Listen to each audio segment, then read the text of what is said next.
Good afternoon students. तो कैसे हैं आप सभी लोग? आई होप सब लोग अच्छे होंगे। I Amrita Mishra going to take a next lecture on research methodology MCQ. तो जो भी बच्चे चाहते हैं, अभी भी कुछ समय बाकी है और वो लास्ट टाइम पे चाहते हैं अपने एंट्रेंस एग्जामिनेशन को क्वालिफाई करना, पीएचडी एंट्रेंस एग्जामिनेशन को क्वालिफाई करना, वो अभी भी जाके परचेज कर सकते हैं batches from LU update app. और यहाँ पे आपको क्या मिलेगा?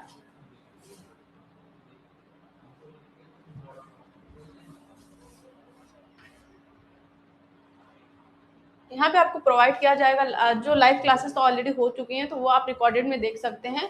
और मीन्स आपका जो भी डाउट होगा वो आपको क्लास में ही ले लिया जाएगा। और आपको जो भी जितने भी हमारे रिकॉर्डेड क्लास हैं उसका पीडीएफ भी आपको अवेलेबल है। और जो भी सारे क्वेश्चंस हैं हम यहाँ पे डिस्कस कर ही रहे हैं। आप एमसीक्यू क्लास को अटेम्प्ट कर सकते हैं, जितने भी प्रीवियस हमने एमसीक्यूज कराया उसे भी अटेम्प्ट कर सकते हैं और अपने चांसेस को बढ़ा सकते हैं पीएचडी एग्जामिनेशन एंट्रेंस एग्जामिनेशन को क्वालिफाई करने का। तो वो अभी जाके परचेज कर सकते हैं courses from LU update app. And one more update for the DDU update student is कि अगर जो भी डीडीयू के जो भी बच्चे हैं वो चाहते हैं पीएचडी एंट्रेंस एग्जामिनेशन की तैयारी करना, वो जाके यूट्यूब के चैनल जो डीडीयू अपडेट है उसे सब्सक्राइब करें, वहाँ पे आपको वीडियो मिल जाएगा। ठीक है। हाँ, good afternoon Shreya, Shashank, Sejal. Join fast everyone so that I can start my lecture. आज इतने कम लोग क्यों आए हैं?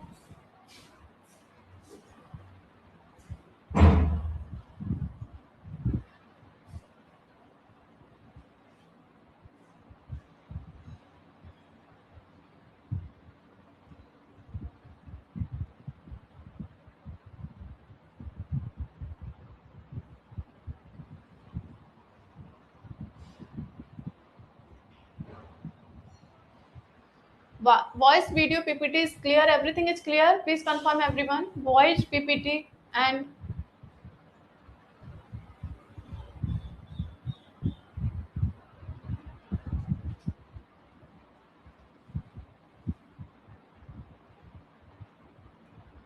good afternoon Anusri. ओके, तो हम स्टार्ट करें अपनी क्लास को।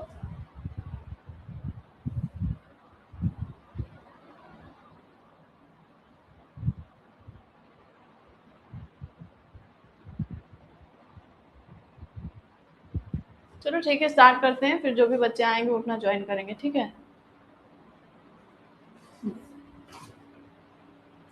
सबसे पहला यहाँ पे क्वेश्चन है, the key advantages of structure observation over a survey research is that. यहाँ पे पूछा है कि स्ट्रक्चर ऑब्जर्वेशन जो होता है उसके ऊपर, जो सर्वे रिसर्च के ऊपर जो हमारे स्ट्रक्चर ऑब्जर्वेशन होते हैं उसका क्या एडवांटेज है। ठीक है। It does not rely on a researcher's ability to take notes. यह शोधकर्ता के नोट्स लेने की क्षमता पर निर्भर नहीं करता। The researcher is immersed as a participant in the field they are studying. शोधकर्ता अध्ययन क्षेत्र में एक सहभागी के रूप में शामिल होता है। सी है, it does not impose any expectations of behaviour on a respondent. यह उत्तरदाताओं पर किसी व्यवहार की अपेक्षा नहीं थोपता। और it allow you to observe people's behaviour directly. यह लोगों के व्यवहार को सीधे देखने या अवलोकन करने की अनुमति देता है। स्ट्रक्चर ऑब्जर्वेशन का हमारा क्या एडवांटेजेस होता है ओवर सर्वे रिसर्च, ये हमसे पूछा है। तो देखो, हमने अभी एक सेकेंड, हाँ, हमने क्या बोला कि जो स्ट्रक्चर ऑब्जर्वेशन होता है, तो यहाँ पे जो ऑब्जर्वेशन मेथड होता है इसमें हम क्या करते हैं, ऑब्जर्वेशन मेथड में जो रिसर्चर होता है वो डायरेक्टली क्या करते हैं, ऑब्जर्व करते हैं। जो भी पर्सन होते हैं वो अपने टॉपिक, अगर जब भी वो कलेक्ट करने जाते हैं डेटा, वो जाके रिसर्चर जो भी उनके रिस्पोंडेंट है उस एरिया या सोसाइटी में, वो जाके डायरेक्टली वो ऑब्जर्व करते हैं। ठीक है। तो यही एक एडवांटेजेस होता है स्ट्रक्चर ऑब्जर्वेशन का ओवर सर्वे रिसर्च। सर्वे में हम क्वेश्चन पूछते हैं, जो भी चीजें करते हैं उनको हम इंटरेक्ट करते हैं, बट ऑब्जर्वेशन में क्या होता है, सिर्फ हम ऑब्जर्व करके डेटा कलेक्ट करते हैं कि नेचुरल सेटिंग में पर्टिकुलर इंडिविजुअल कैसे बिहेव कर रहा है। ठीक है।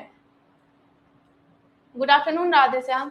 ठीक है, तो ये होता है। तो इसका करेक्ट आंसर हमारा डी हो जाएगा कि जो हमारा ऑब्जर्वेशन स्ट्रक्चर मेथड होता है वो क्या करता है कि डायरेक्टली पीपल को ऑब्जर्व करने का या उनका बिहेवियर जो भी है डायरेक्टली ऑब्जर्व करने में हेल्प करता है।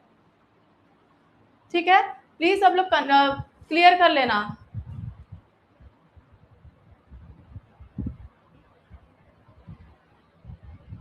अब ये देखो, आप लोगों ने बी आंसर दिया है। यहाँ पे क्या है कि the researcher is emerge as a participant in the field they are studying. जो शोधकर्ता होता है अध्ययन के क्षेत्र में एक सहभागी के रूप में शामिल होता है। ये क्या है, ये ऑब्जर्व पार्टिसिपेंट है।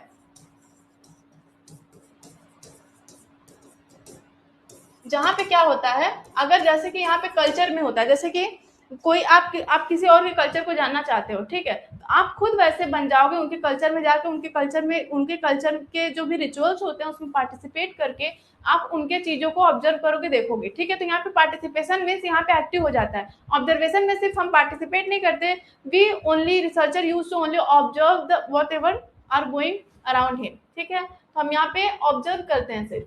तो करेक्ट आंसर यहाँ पे डी हो जाएगा। ठीक है, प्लीज करेक्ट कर लेना सब लोग। नेक्स्ट चलो, what is mean by term reactive effect. Reactive effect क्या होता है, पहले आप लोग आंसर दो, देन हम बताएंगे कि रिएक्टिव इफेक्ट क्या होता है। If people know they are being observe they may change their behaviour.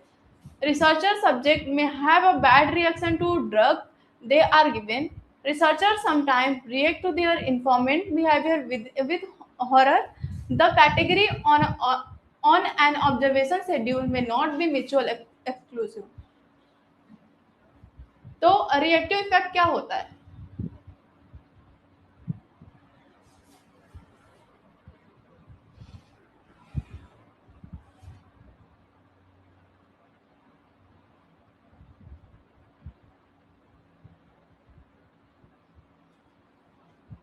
Very good Harsh, Radheshyam, शेजर, Manish, Shreya, Anushree. D नहीं होगा बेटा, शशांक, पूजा।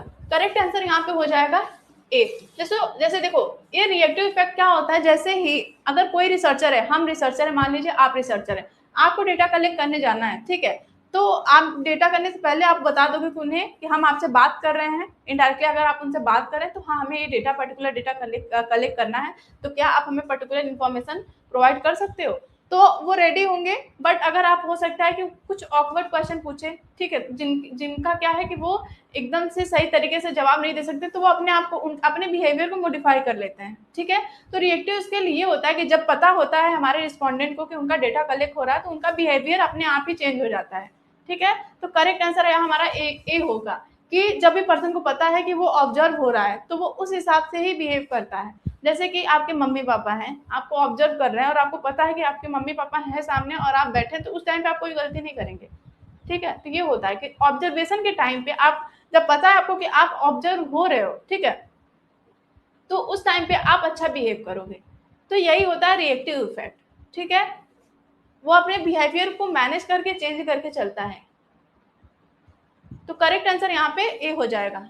नेक्स्ट चलते हैं, quantitative content analysis is an approach that aims to objectivity and systematic measure to the content of a text, reach an interpretive understanding of a social action, engage in a critical dialogue about ethical issue in a research, provide a feminist alternative to mainstream quantitative method. जो quantitative content होते हैं, मात्रात्मक सामग्री विश्लेषण का उद्देश्य क्या होता है,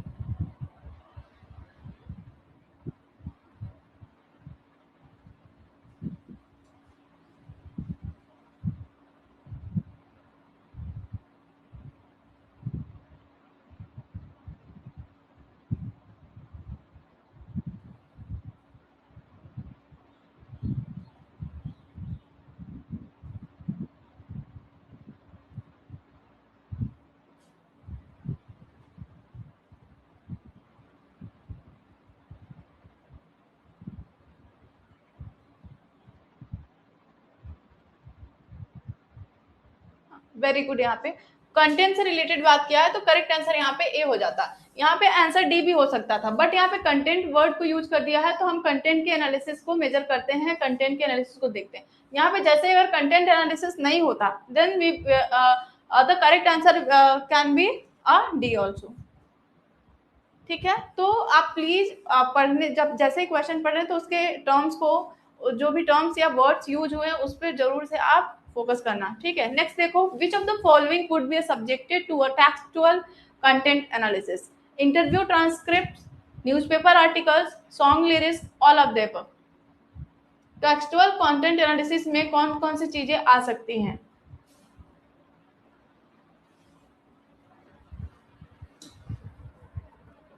वेरी गुड अनुश्री, हर्ष, राधे श्याम। हाँ, सारी चीजें यहाँ पे क्या है, कंटेंट से रिलेटेड है, तो यहाँ पे ऑल ऑफ द अबव हो जाएगा। ठीक है, इंटरव्यू ट्रांसक्रिप्ट, जो भी इंटरव्यूअर ले रहा है, रिसर्चर ले रहा है, तो उसमें जो भी नोट करते हैं तो वो ट्रांसक्रिप्ट होता है। न्यूज़पेपर में भी आर्टिकल जो होता है उसको भी हम एनालिसिस कर सकते हैं, उसमें भी टेक्स्ट होता है, कंटेंट होना है। देन सॉन्ग का लिरिक्स जो होता है वो भी कंटेंट ही होता है। ठीक है, तो करेक्ट आंसर यहाँ पे डी हो जाएगा। Next, the term secondary analysis refers to a techniques of conducting a study of a second, minute, and measures of time. Analyze your own data in two different way: analyzing existing data that have been collected by another person or organization, working part time on a project alongside other responsibilities. What will be a correct answer?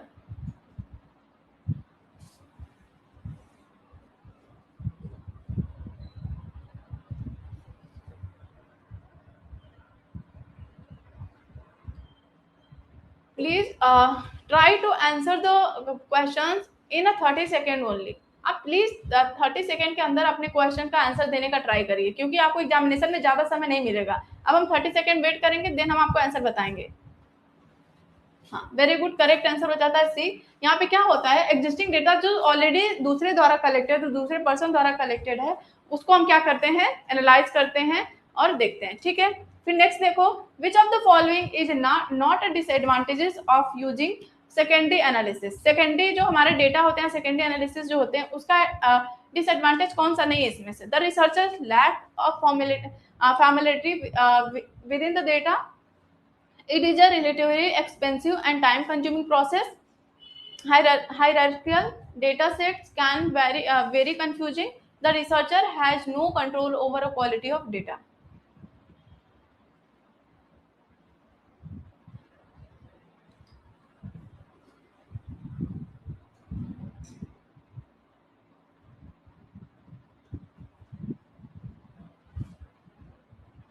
Disadvantage पूछा है यहाँ पे, disadvantage पूछा है, not disadvantage. देखो कभी कभी question में क्या होता है, सारे डिसएडवांटेज दिखते हैं बस उसमें से कुछ होते नहीं। अब बताओ, सेकेंडरी डेटा कलेक्शन हमारा एक्सपेंसिव होता है या टाइम कंज्यूमिंग होता है? ये तो ऑलरेडी दूसरे द्वारा कलेक्ट किया हुआ डेटा होता है, तो इसमें ना टाइम कंज्यूमिंग लगता है, टाइम भी नहीं लगता और एक्सपेंस भी नहीं लगता। तो करेक्ट आंसर यहाँ पे हमारा बी हो जाएगा। ठीक है, प्लीज आप लोग क्वेश्चन बहुत ध्यान से पढ़िए, सबका गलत है।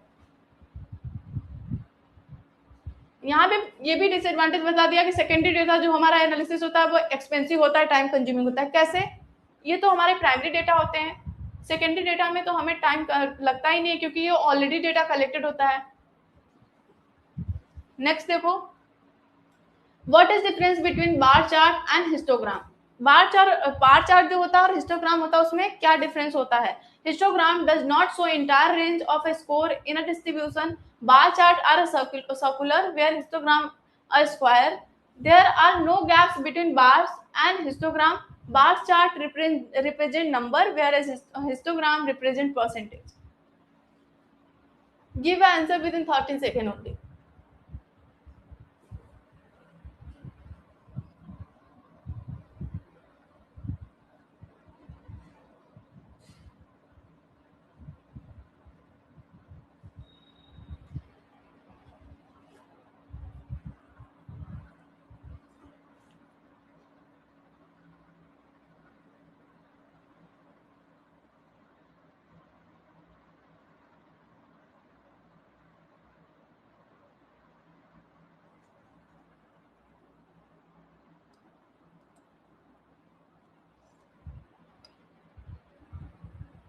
देखो ये डिफरेंस होता है। देखो हिस्टोग्राम में क्या होता है कि हम डेटा को ऐसे शो करते हैं, ठीक है, जो भी हमारे डेटा शो होते हैं इंटरवल फॉर्म में होते हैं, तो हिस्टोग्राम में हम ऐसे शो करते हैं, ठीक है। इसका मतलब कि ये जो गैप होता है हमारा बीच में, ये हमारा बीच में गैप होता है डेटा के, ठीक है, गैप होता है हिस्टोग्राम में, ये ध्यान रखना।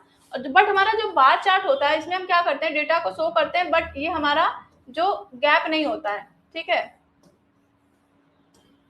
इंटरवल में गैप नहीं होता है, ठीक है। ये कॉन्टिन्यूस के लिए यूज करते हैं, जहां पे कॉन्टिन्यूसली मतलब कोई गैप भी नहीं आ रहा है। तो देखो यहाँ पे हिस्टोग्राम एक ऐसा चार्ट होता है जिसके बीच में गैप होता है, बट जो बार चार्ट होता है इसमें डेटा के बीच में कोई भी गैप नहीं होता है, ठीक है, क्लियर है। तो करेक्ट आंसर ये होगा कि no gaps between bar, there are no gaps between the bars on histogram. जो हिस्टोग्राम पे यहाँ पे जो बार ग्राफ में कोई भी गैप नहीं होता, ठीक है। तो करेक्ट आंसर यहाँ पे सी हो जाएगा। नेक्स्ट देखो, what is an outlier? A types of variable that can not be quantified, a compulsive liar who is proud to be gay, or a score that is left out of the analysis because of missing data, and an extreme value at either an end of distribution। Outlier क्या होता है? Outlier भी नहीं पता आप लोगों को क्या होता है? आप लोग स्टैटिस्टिक्स नहीं पढ़े हो क्या?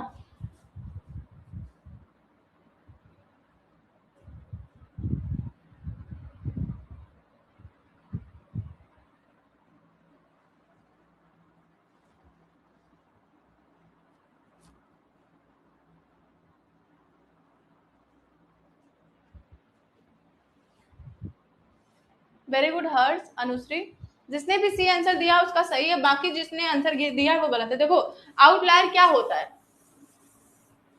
जैसे कि मान लो हम मीन कैलकुलेट कर रहे हैं, ठीक है, मीन कैलकुलेट किए हमारा, देखो कभी हमारा जो वैल्यू आया 1 आया, 2 आया, 6 आ रहा है, 8 आ रहा है, और एक आ गया हमारा 95 वैल्यू। तो जो हमारा सबसे अलग वैल्यू होता है, मीन्स गिवन ऑब्जर्वेशन में से सबसे अलग जो वैल्यू होता है वो हमारा होता है आउटलायर, ठीक है। मीन्स ये सब देखो एकदम करीब करीब वैल्यू है, कुछ ही का गैप है, बट इसमें क्या है कि बहुत ज्यादा ही गैप है, तो ये हमारे क्या माने जाते हैं, आउटलायर। कि मीन्स अगर गिवन ऑब्जर्वेशन में देखो यहाँ पे दिया है ना, वितरण या डिस्ट्रीब्यूशन के किसी भी छोर पर स्थिति अत्यधिक मान, स्थित अत्यधिक मान, बहुत मीन्स जो भी हमारे ऑब्जर्वेशन है उसमें कम हमारे डिफरेंस होते हैं, ठीक है, ठीक है, उसमें कम डिफरेंस होते हैं, बट यहाँ पे अगर किसी भी वैल्यू में ज्यादा डिफरेंस है तो हमारे आउटलायर हो जाएंगे, ठीक है। तो करेक्ट आंसर यहाँ पे डी होगा। नेक्स्ट देखो, which of the following is a component of ethnographic research? Ethnographic research का कौन सा कंपोनेंट है? being immersed in a social group setting, participant observation interview and documentary analysis, or written account of ethnographic study, all of the above।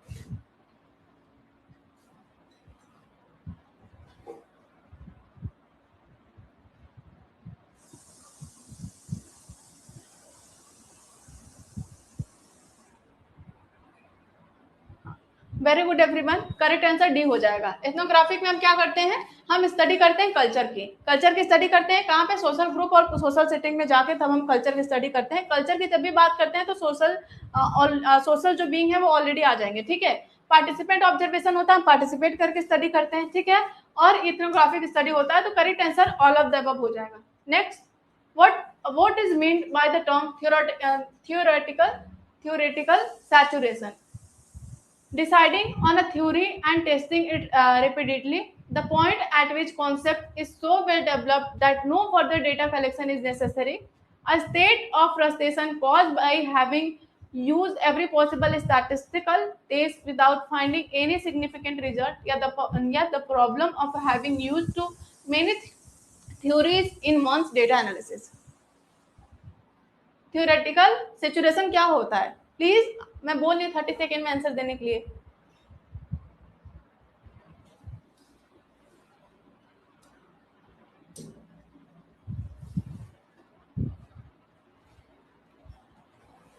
देखो गलत है, ये देखो जिसने जिसने भी बी दिया आंसर वो सही है। थियोरेटिकल कॉन्सेप्ट क्या होता है, सैचुरेशन क्या होता है? यहाँ पे सैचुरेशन भी हमारा जानते हैं कि मैक्सिमम पॉइंट होता है, ठीक है, मैक्सिमम पॉइंट होता है। अब वो स्टेट एक ऐसा स्टेट होता है जहां से ना कम होने की कोई भी संभावना होनी चाहिए ना ज्यादा, ठीक है। तो यहाँ पे थियोरेटिकल मीन्स यहाँ पे कंटेंट होता है या कोई भी कॉन्सेप्ट वो इतना वेल तरीके से डेवलप हो गया कि अब कोई भी हमारे थ्योरेटिकल डेटा कलेक्ट करके उसको वैलिडेट करने की जरूरत नहीं है। कॉन्सेप्ट अपने में ही इतना अच्छे से डेवलप कर दिया गया, इतना अंडरस्टैंडिंग उसका इतने अच्छे से हो गया कि अब कोई भी डेटा फर्दर डेटा कलेक्ट करने की जरूरत नहीं है उसे प्रूव करने के लिए। इसे हम क्या बोलते हैं? Theoretical saturation. तो प्लीज इसको ये नया कॉन्सेप्ट है, इसको आप लोग देख लेना, ठीक है। नेक्स्ट देखो, which of the following is not a type of qualitative interview. इसमें से कौन सा टाइप नहीं है क्वालिटेटिव इंटरव्यू का? Unstructured interview, oral history interview, structured interview या फोकस ग्रुप इंटरव्यू।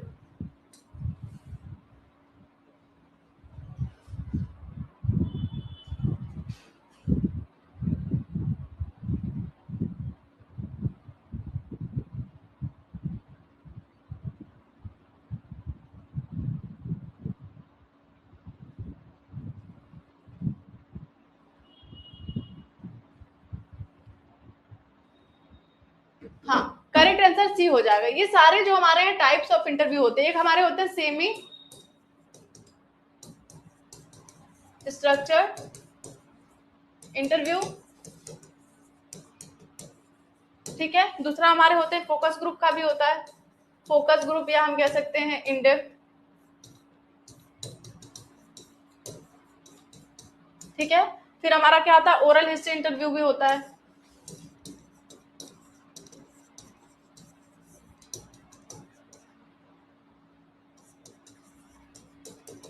बट अगर हम बात करें कि यहाँ पे स्ट्रक्चर इंटरव्यू कोई भी नहीं होता, ठीक है, ठीक है।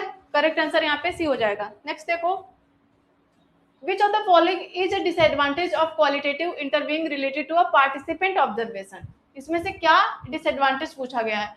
It has more specific focus, it is more ethical dubious in the term of obtaining information consent, it may not provide access to a deviant or hidden activities, it does not allow participant to reconstruct their life event। Please question number भी लिखो।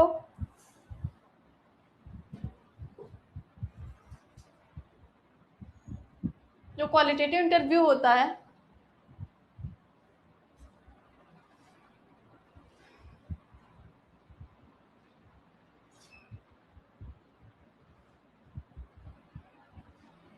Correct answer यहाँ पे हो जाएगा सी।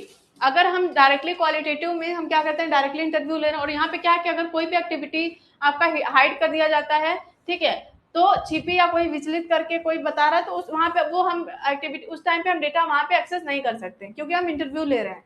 अगर हम observe करते तो एक समय के लिए हो भी सकता था, बट इंटरव्यू ले रहे हैं तो हो सकता है इंटरव्यूअर कोई भी चीज हाइड करे तो वहां तक नहीं पहुंच पाए। करेक्ट आंसर यहाँ पे सी हो जाएगा। नेक्स्ट देखो, which of the following is not example of an official document? A report of a public inquiry into a disaster, PhD student collection of interview transcript, documentation from a pharmaceutical company about a new drug, a leaked memo from one member of a parliament to another। Please हम 30 second देंगे, उससे ज्यादा नहीं, उतने 30 second के अंदर सबको answer देना है।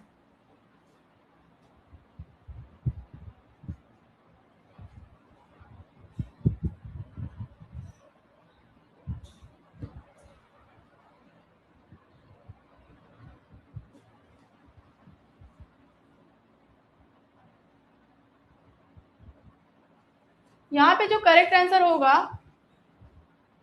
करेक्ट आंसर यहाँ पे बी होगा। यहाँ पे बोला है कि कौन सा यहाँ पे ऑफिशियल डॉक्यूमेंट नहीं है। तो अगर कोई भी इंटरव्यू ट्रांसक्रिप्ट मीन्स अगर इंटरव्यू लिया गया कंटेंट है, जैसे हम मान लीजिए कि आप हमको कोई इंटरव्यू दे रहे हैं और हम नोट डाउन कर रहे हैं, तो हमारा ऑफिशियल डॉक्यूमेंट नहीं हुआ, वो तो हम डेटा कलेक्ट कर रहे हैं ना। अभी ऑफिशियली अगर हम उसको किसी डॉक्यूमेंट के फॉर्म में दे दिया कुछ भी, तो ये हमारा होता है ऑफिशियल, ठीक है। इंटरव्यू ट्रांसक्रिप्ट कोई भी ऑफिशियल डॉक्यूमेंट नहीं होता, तो इसलिए करेक्ट आंसर यहाँ पे बी हो जाएगा। सबका गलत है, सब करेक्ट कर लेना। नेक्स्ट देखो, the aggregate of all units pertaining to a study is called, the aggregate of all the unit pertaining to a study is called population और यूनिवर्स, यूनिट, सैंपल या फ्रेम।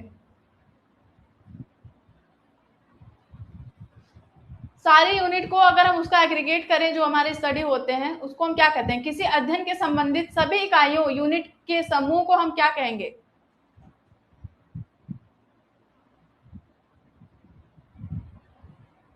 Very good.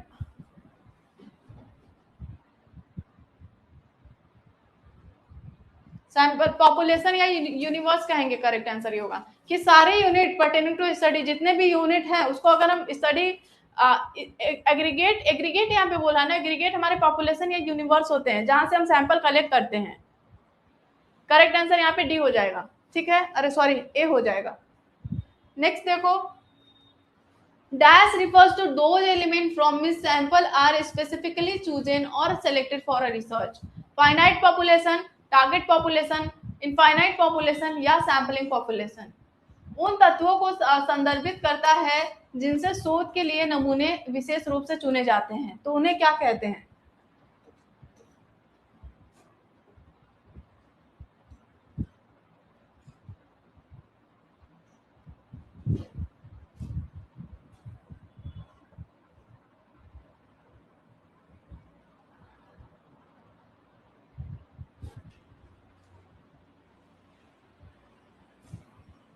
आज आप लोग को हो क्या गया भाई, गलत गलत आंसर दे रहे हो। जिसने भी बी आंसर दिया उसका सही है, जिसने भी सी और डी आंसर दे रहा है ना वो उसका गलत है। सैम्पलिंग पॉपुलेशन, ये सैम्पलिंग पॉपुलेशन यहाँ पे डायरेक्टली बोला गया है कि वो एलिमेंट जहां से हम सैंपल कलेक्ट करते हैं, तो हमारे टारगेट पॉपुलेशन होते हैं ना, टारगेट पॉपुलेशन जहां से हम टारगेट कर रहे हैं कि हाँ अब इस पॉपुलेशन या इस एरिया से हमें सैंपल कलेक्ट करना है, तो वो एरिया हमारे लिए टारगेट पॉपुलेशन बन जाता है और वहां से सैंपल हम कलेक्ट करते हैं। करेक्ट आंसर यहाँ पे बी हो जाएगा। नेक्स्ट देखो, a member of the population is called, जो हमारे मेंबर होते हैं पॉपुलेशन के उन्हें हम क्या बोलते हैं? एलिमेंट, डेटा, फैमिली या ग्रुप?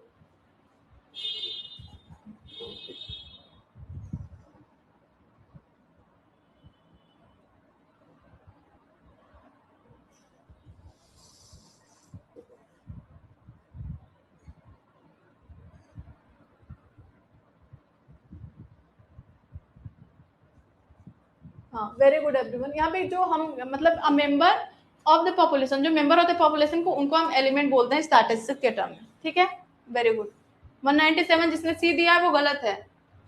नेक्स्ट देखो, which of the following are the steps in a sampling process? Sampling process का स्टेप क्या होगा? डिफाइनिंग टारगेट पॉपुलेशन, जब भी हम सैम्पलिंग क्या करते हैं, कलेक्ट करते हैं, तो इसका प्रोसेस क्या क्या होता है, इसके प्रोसेस में क्या क्या इंक्लूड होता है, हमें ये बताना है, ऐसा नहीं कि हमें सीक्वेंस में नहीं लगाना है। Defining target population, selecting and identifying the sample method, choosing a sampling frame, all of the above. इसमें से कौन सा हमारे सैम्पलिंग प्रोसेस का पार्ट है?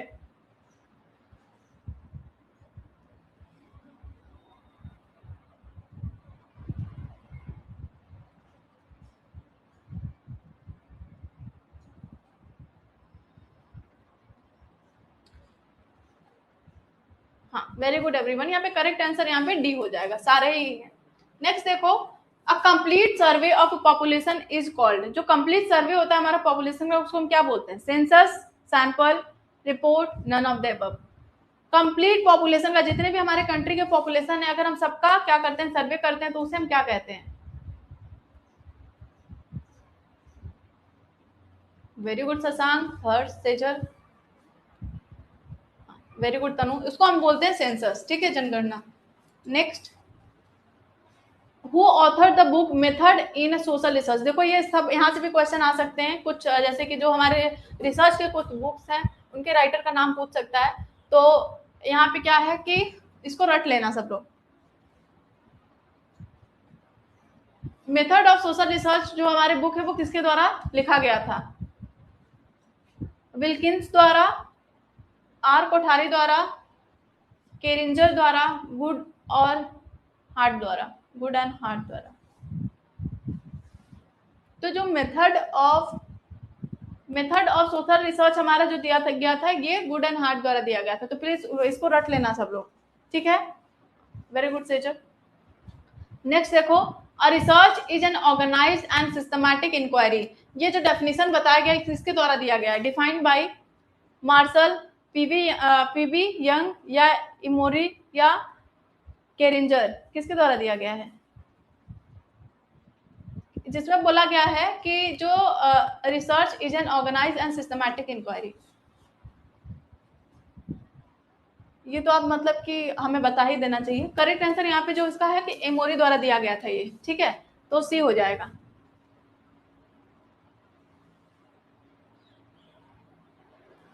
Next, which research paradigm is least concerned about generalizing its finding?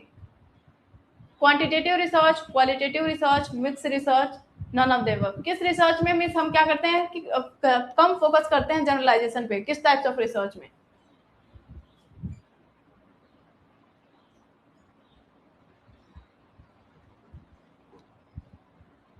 Very good everyone. ये तो question बार बार आ चुके हैं, तो मैं बुक्स और प्रोपाउंडर का लिस्ट है क्या?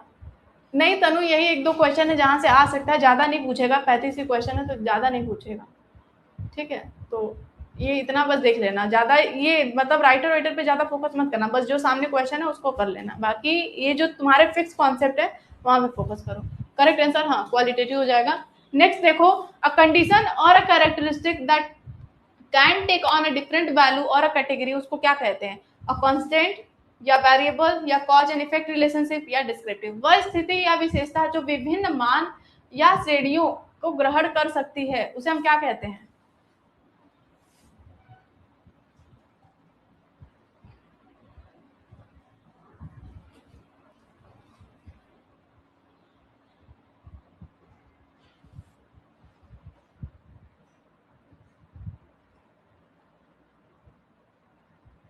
हाँ देख लेना श्रेया, देख लेना। अगर आपका मेरे वीडियो से सारे आपका कवर हो गया तो आप प्लीज जो एक्स्ट्रा आप वो भी देख सकते हो, ठीक है? सब आपको फायदा ही देगा। करेक्ट आंसर हो जाएगा वेरिएबल, इसको हम वेरिएबल बोलते हैं, ठीक है? कोई भी कैरेक्टरिस्टिक कंडीशन या न्यूमेरिक वैल्यू या हम कुछ कह सकते हैं जो कि डिफरेंट वैल्यू वो चेंज होता रहता है, उसे हम क्या बोलेंगे? वेरिएबल। नेक्स्ट देखो, research that is done to understand event from a past is known as experimental, historical, replication या आर्काइवल।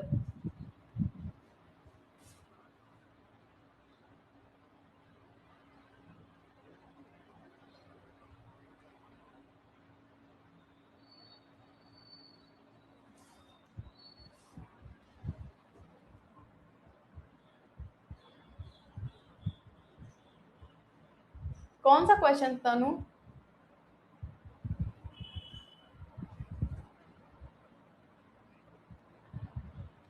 करेक्ट आंसर यहाँ पे बी हो जाएगा, हिस्टोरिकल रिसर्च। नेक्स्ट देखो, the strongest evidence from causality come from which of the following research method. कारण परिणाम के लिए सबसे मजबूत परिणाम किस शोध की विधि में प्राप्त होता है? Ethnographic, correlational, causal, comparative, experimental.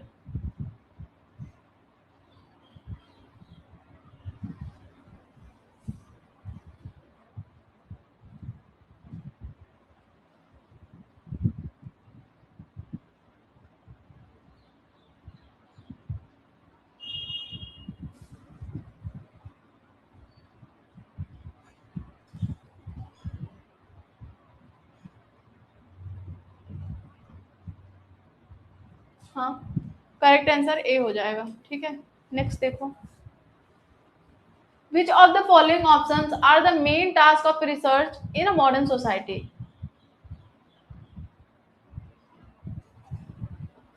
To learn new things, to keep pace with the advancement in a knowledge, to systematic examine and critically analyze the investigation source within objective, all of the above।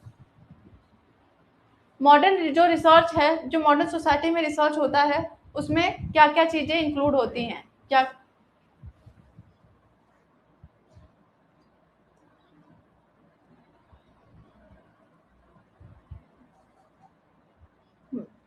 Very good, यहाँ पे all of the above होगा, ठीक है? Correct answer D हो जाएगा। Next देखो, which of the following statement related to the hypothesis is true? Hypothesis is related constant variable, hypothesis relates variable with a constant, hypothesis relate content with a constant, hypothesis relate variable with a variable। कौन सा इसमें से सही है statement?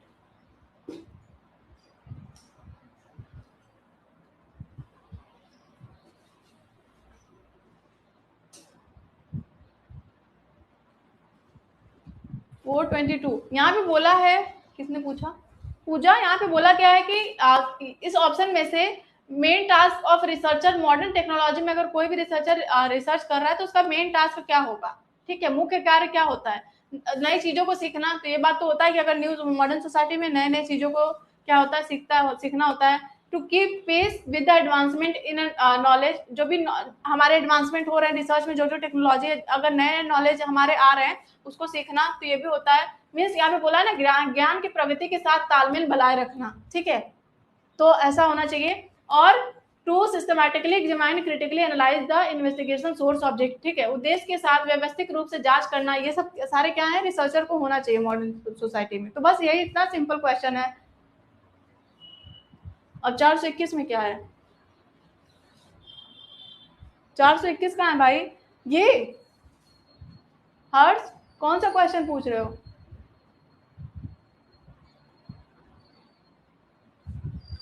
Four 420 के बाद direct 422 है।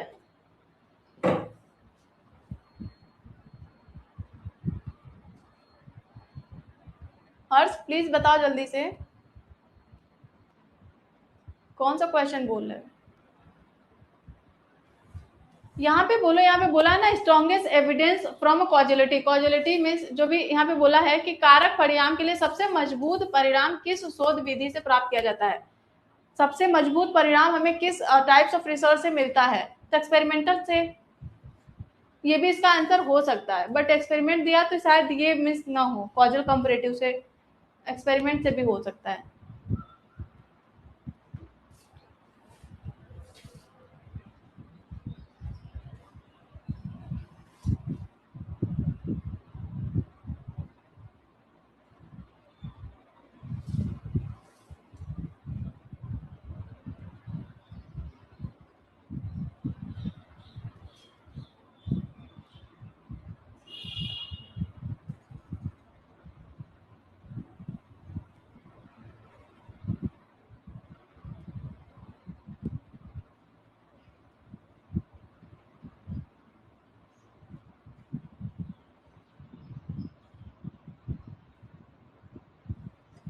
Correct answer यहाँ पे एक्सपेरिमेंटल ही हो जाएगा, ठीक है, कॉजल जो भी कॉजलिटी या चेक करते हैं ये हम एक्सपेरिमेंट में ही देखते हैं।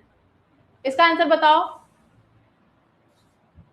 हाँ, तो करेक्ट आंसर यहाँ पे डी जिसने दिया इसका वो सही है, ठीक है। हाइपोथेसिस में क्या होता है, वेरिएबल से रिलेट करता है, ठीक है। नेक्स्ट देखो, selecting every 7th female entering the shop is an example of which type of sampling. अगर हम 7th फीमेल क्या कर रहे हैं, हम सेलेक्ट कर रहे हैं एवरी 7th फीमेल जो कि इंटर कर रही है शॉप या मॉल में, वो किसका एग्जाम्पल हो जाएगा? हाँ, ये तो इजी है, सिस्टमैटिक ही होगा। Very good Shashank, correct answer यहाँ पे सी हो जाएगा। पूजा क्या समझा दूं?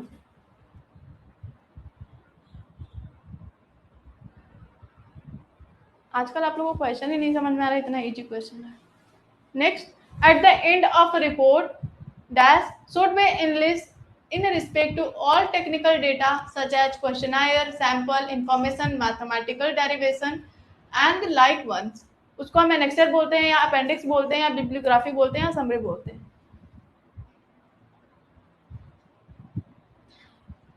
रिपोर्ट जो होता है उसके एंड में हम क्या करते हैं, कुछ चीजें जोड़ के रखते हैं, लाइक हमारे टेक्निकल डेटा जैसे हो गए questionnaire, sample, information, mathematical derivation जो भी किए हैं, तो उसको हम क्या बोलते हैं, उसको एनेक्सर बोलेंगे, अपेंडिक्स बोलेंगे, बिब्लियोग्राफी बोलेंगे या समरी बोलेंगे? हाँ ओके श्रेया, मैं करवा दूंगी।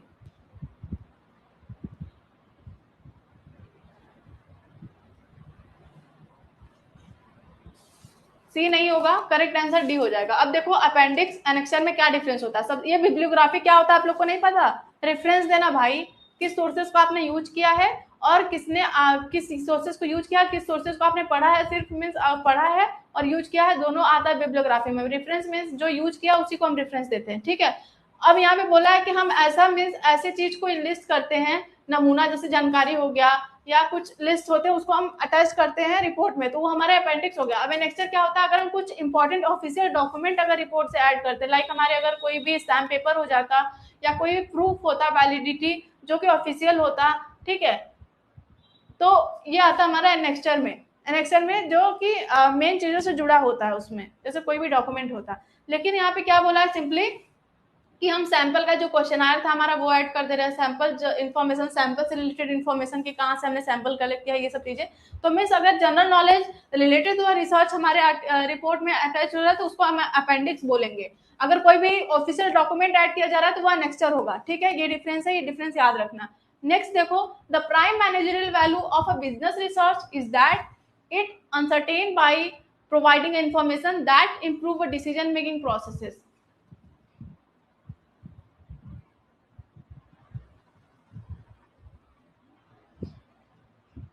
व्यवसायिक शोध, अगर हम बिजनेस रिसर्च कर रहे हैं तो का मुख्य प्रबंधीय मूल्य यह है कि यह निर्णय निर्माण प्रक्रिया को बेहतर बनाने के लिए जानकारी प्रदान करे और अनसर्टेनिटीज जो हमारे होते हैं बिजनेस में उसको क्या करे, इंक्रीज करे, इक्वल करे, रिड्यूस करे, या इंक्रीज करे या बढ़ाता है, हाँ रिड्यूस करे। करेक्ट आंसर यहाँ पे सी हो जाएगा, ठीक है, वेरी गुड एवरीवन। नेक्स्ट देखो, research related to abstract idea और अ कॉन्सेप्ट इज कॉल्ड, ऐसा रिसर्च जो एब्स्ट्रैक्ट आइडिया या कॉन्सेप्ट से रिलेटेड है उनको हम क्या कहेंगे, empirical research, conceptual research, quantitative research या क्वालिटेटिव रिसर्च।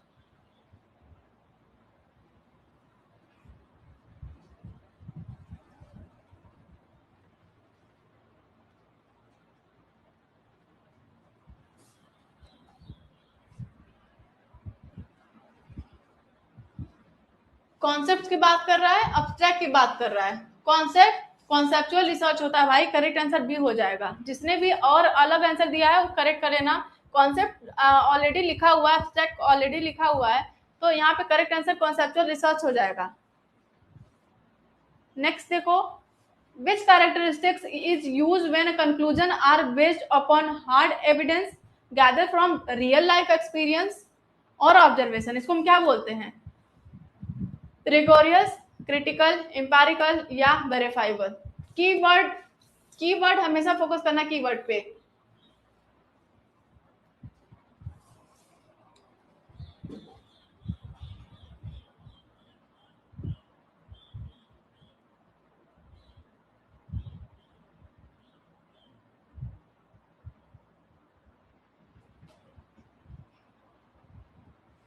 करेक्ट आंसर यहाँ पे हो जाएगा हमारा इंपेरिकल, क्योंकि रियल लाइफ पे बेस्ड है, तो बेस्ड ऑन ऑब्जर्वेशन और एक्सपेरिमेंट होता है, तो हमारा रियल लाइफ से रिलेटेड होता है, ठीक है।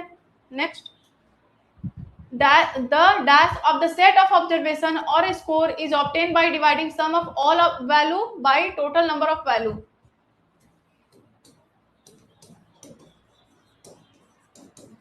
को डिवाइड करेंगे टोटल वैल्यू से तो ये क्या आता है, mean, median, mode, dispersion.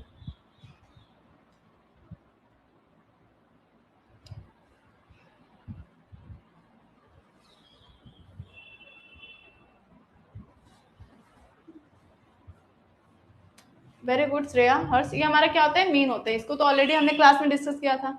Next देखो, last step in a problem formulation is, जो लास्ट स्टेप होता है हमारा प्रॉब्लम फॉर्मुलेशन प्रोसेस से, यहाँ प्रोसेस रिसर्च का नहीं पूछा है, प्रॉब्लम फॉर्मुलेशन प्रोसेस से लास्ट रिसर्च क्या होता है, सर्वे, डिस्कशन, लिटरेचर सर्वे या रिफ्रेशिंग द रिसर्च प्रॉब्लम।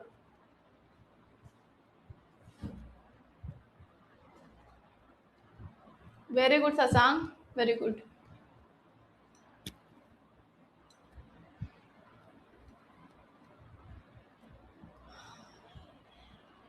तो यहाँ पे करेक्ट आंसर डी हो जाएगा, ठीक है। अब बताओ किसी को कुछ पूछना है?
ठीक है, अच्छे से सब लोग अच्छे से रिवीजन कर लेना। तब तक के लिए thank you, have a nice day.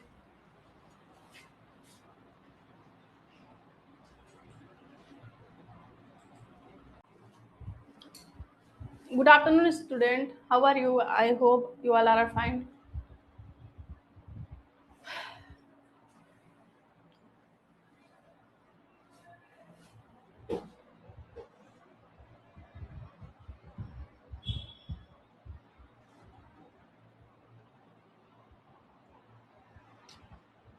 Good afternoon, Sarah.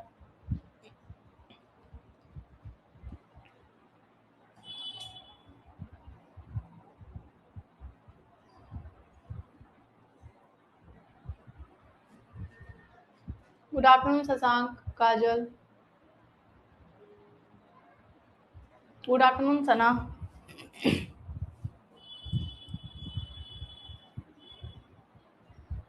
कल ग्रुप में कोई मैसेज किया था क्वेश्चन से रिलेटेड, कौन था वो?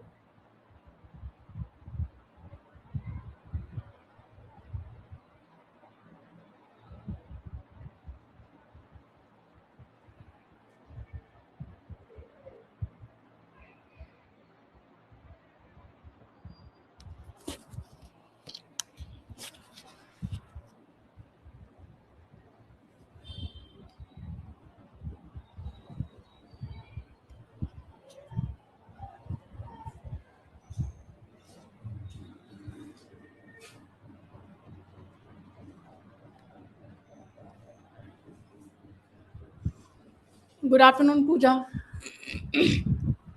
Please join everyone fast so that I can start. देखो यार, दो मिस जो प्रीवियस क्लास से रिलेटेड जो लेक्चर्स थे उसमें एक चीज़ें गलत बता दिए थे. सॉरी उसके लिए, क्योंकि हमें बहुत ज़्यादा कन्फ्यूजन हो गया था वो चीज़ें.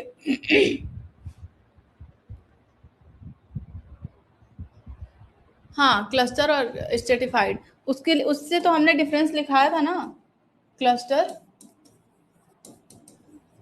और स्ट्रेटिफाइड.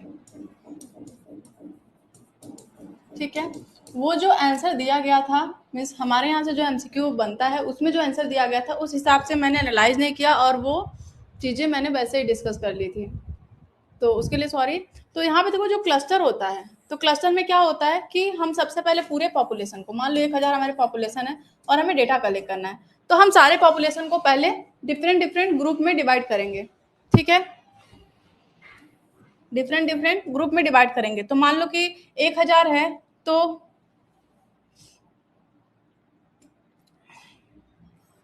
300 यहाँ ले लिए, 400 यहाँ ले लिए, 7 हो गया, 300 यहाँ ले लिए. ठीक है, तो ऐसे ऐसे हम डिवाइड कर लिए. अब इसके अंदर क्या है, इस पॉपुलेशन में बहुत बहुत तरीके के लोग होंगे. तो अब यहाँ पे क्या होता है, मान लो कि हम इस पॉपुलेशन को इनकम के बेसिस पे हम लिए, यहाँ पे पर्सन के एज के बेसिस पे हमने इस पॉपुलेशन को डिवाइड किया. ठीक है, अब यहाँ पे क्या है, हमने उनके एजुकेशन या बैकग्राउंड के बेसिस पे, या हम कह सकते हैं जेंडर के बेसिस पे. ठीक है, अब क्लस्टर में क्या होता है, हम सारे क्लस्टर को ले लेते हैं. ठीक है, पूरे क्लस्टर को ही हम ले लेते हैं, हम सारे में से तो नहीं लेते, हम पूरा क्लस्टर ही उठा लेते हैं. ठीक है, तो इस वजह से यहाँ पे क्या होता है क्लस्टर में,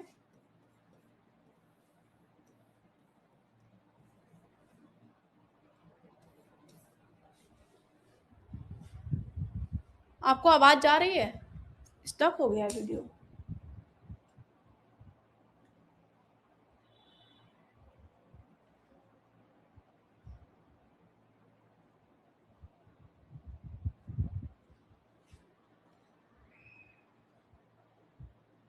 अच्छा, ओके सना, ठीक है. हाँ ओके तनु. तो यहाँ पे क्या होता है क्लस्टर में, तो यहाँ पे जेंडर में क्या होता है, बहुत सारे जेंडर में मेल फीमेल सब हो जाते हैं. ठीक है, अब इनका क्या है कि इनका जो कैरेक्टर होता है, इनका बिहेवियर डिफरेंट होता है, तो इसीलिए कहते हैं यहाँ पे कि जो क्लस्टर होता है यहाँ पे हेट्रोजीनियस होता है. ठीक है,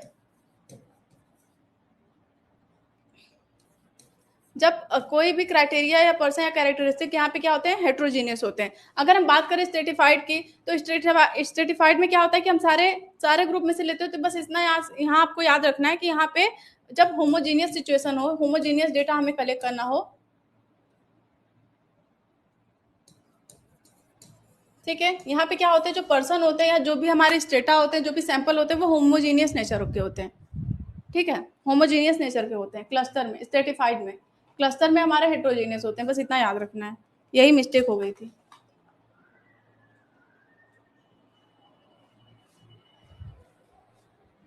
हाँ, देखो यहाँ पे क्या है, कीवर्ड कुछ नहीं पूछता है, बस यहाँ पे क्या है कि यहाँ पे होमोजीनियस की जब भी बात करेगा, यहाँ पे जब भी हेट्रोजीनियस की बात करेगा क्वेश्चन में, तो आपको क्लस्टर लगाना है।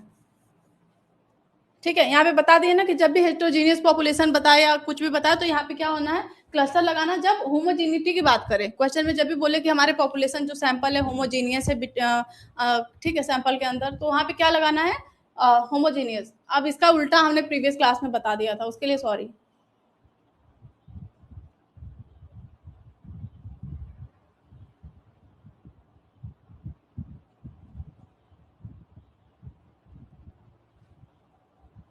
हाँ तनु, आप ऐसे ही याद रख लो,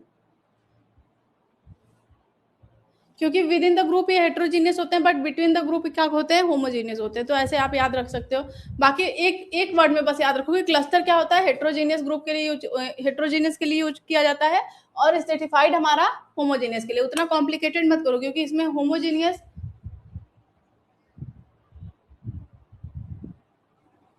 हाँ प्लीज आप तनु उतना कॉम्प्लिकेटेड मत करो, क्योंकि इतना क्वेश्चन में नहीं आएगा। बस आपको हेट्रोजीनियस पूछेगा, बोलेगा अगर पॉपुलेशन हेट्रोजीनियस है तो हमें कौन सा सैंपल यूज करना है। तो अगर जब भी पॉपुलेशन हेट्रोजीनियस है तो हमें क्लस्टर यूज करना है, और होमोजीनियस है तो स्ट्रेटिफाइड यूज करना है। बस इतना याद रखो, ज्यादा कॉम्प्लिकेटेड मत करो, वरना फिर कंफ्यूज हो जाओगे सब लोग।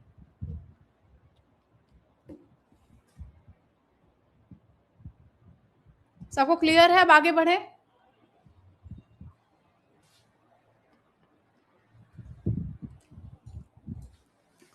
अच्छा है भाई, ऐसे ही सब लोग बताया करो। हाँ ठीक है, फिर नेक्स्ट चलते हैं। देखो यहाँ पे क्वेश्चन है, एक्स पोस्ट फैक्टर रिसर्च में से, यहाँ पे एक्स पोस्ट फैक्टर रिसर्च क्या होता है, the research is carried out after the incident. कोई भी ऐसा रिसर्च जो इंसिडेंट के बाद होता है, रिसर्च किया जाता है, या research is carried out prior to the incident, या कोई भी रिसर्च ऐसा किया जा रहा है जो इंसिडेंट के पहले किया जा रहा हो, या research is carried out along with happening incidents, या इंसिडेंट्स और रिसर्च जो हमारा है वो साथ में चल रहा है, या research is carried out keeping in the mind possibilities of incident.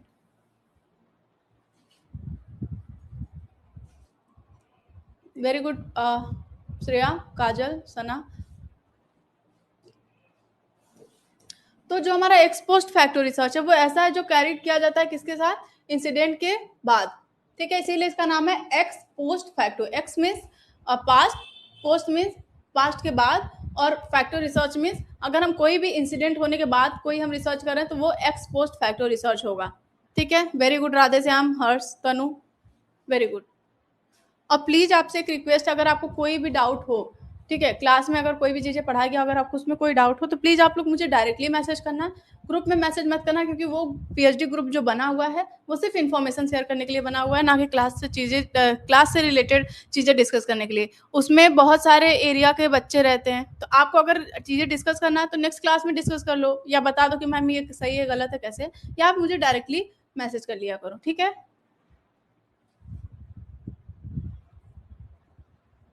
हाँ ठीक है। फिर यहाँ पे नेक्स्ट देखो, नेक्स्ट क्वेश्चन देखो, to test theory which research should be applied. अगर हमें थ्योरी को टेस्ट करना है, ठीक है, थ्योरी को टेस्ट करना है तो हमें किस टाइप्स ऑफ रिसर्च को अप्लाइड करना होगा, क्वालिटेटिव, क्वांटिटेटिव, बोथ, या none of the above.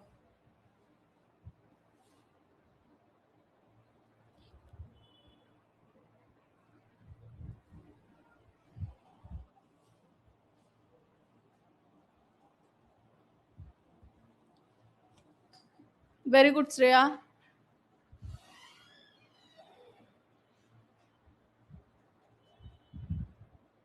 Very good Harsh, Pooja. ठीक है, तो क्वांटिटेटिव, क्वालिटेटिव में हम क्या करते हैं, क्वालिटेटिव को हम ऑब्जर्व करके थ्योरी जनरेट करते हैं बस, बट वो थ्योरी सही है या गलत है ये हम किसके थ्रू करते हैं, क्वांटिटेटिव के थ्रू। ठीक है, जिसका जिसका आंसर गलत है वो प्लीज करेक्ट कर लेना। तनु ए नहीं होगा, बी होगा बेटा।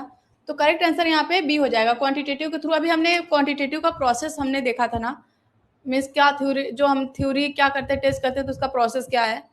तो प्लीज आप ऐसे गलती मत करिए। नेक्स्ट देखो, what is mean by term grounded theory. Grounded theory का बताया था हमने, अच्छे से बताया था। तो उसका मतलब क्या होता है, theory should be tested by rigorous scientific experiment As a social researcher, it is important to keep your feet on a ground. Theory should be grounded in a political values and bias. Theoretical ideas and concepts should be emerged from a data. तो grounded theory यहाँ पे क्या होता है?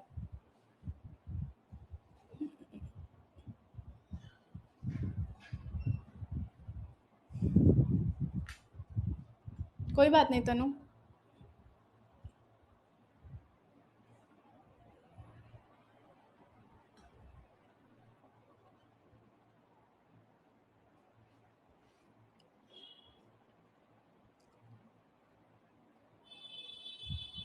ठीक है, तो यहाँ पे करेक्ट आंसर डी हो जाएगा। अब ग्राउंडेड थ्योरी क्या होता है, देखो ग्राउंडेड थ्योरी में ग्राउंड से हम डेटा उठाते हैं, ग्राउंड से हम डेटा उठाते हैं, ठीक है। अब उस डेटा को हम क्या करते हैं, उस डेटा को हम क्या करते हैं, कनेक्ट करके हम एक क्या करते हैं, थ्योरी को जनरेट कर देते हैं, ठीक है। तो इसीलिए यहाँ पे पहले से कोई हम डेटा नहीं लेते, ठीक है। हम ग्राउंड से जो भी डेटा अवेलेबल होता है हम उठाते हैं, उस डेटा को मिक्स करते हैं, फिर हम थ्योरी जनरेट करते हैं, ठीक है।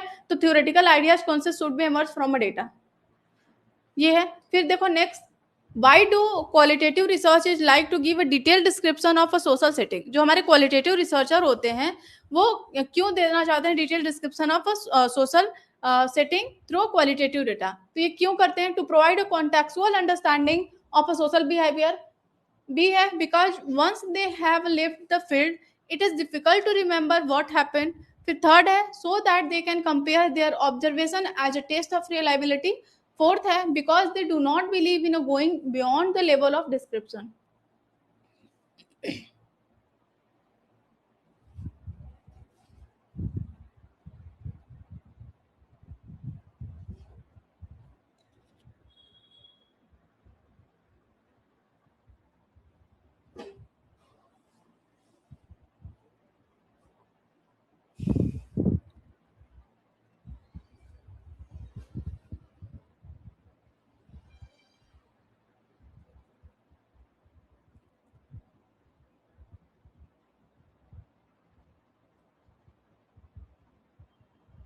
सर हाँ, यहाँ पे सी नहीं होगा। अब देखो क्वालिटेटिव रिसर्च क्या होता है।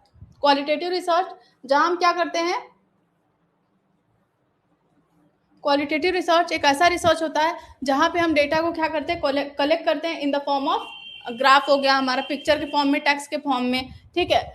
तो यहाँ पे क्या होता है कि जो हमारे डेटा होते हैं वो थ्योरेटिकल फॉर्म में होते हैं, वर्ड्स के फॉर्म में हम कह सकते हैं। तो नंबर यहाँ पे इन्वॉल्व नहीं होता है, नॉन न्यूमेरिक डेटा होता है यहाँ पे ना। तो यहाँ पे बोला है कि क्यों रिसर्चर जो होते हैं मीन्स जो गुणात्मक शोधकर्ता सामाजिक परिस्थितियों का विस्तृत वर्णन क्यों करना चाहते हैं। अब यहाँ पे क्या होता है, जो हमारे क्वालिटेटिव रिसर्च होते हैं यहाँ पे सैंपल साइज स्मॉल होता है, जो सैंपल साइज होता है यहाँ स्मॉल होता है, ठीक है। अब यहाँ पे हमें ये भी बात पता है कि जो जनरलाइजेशन होता है, जो जनरलाइजेशन होता है कॉन्टेक्चुअल लेवल पे होता है,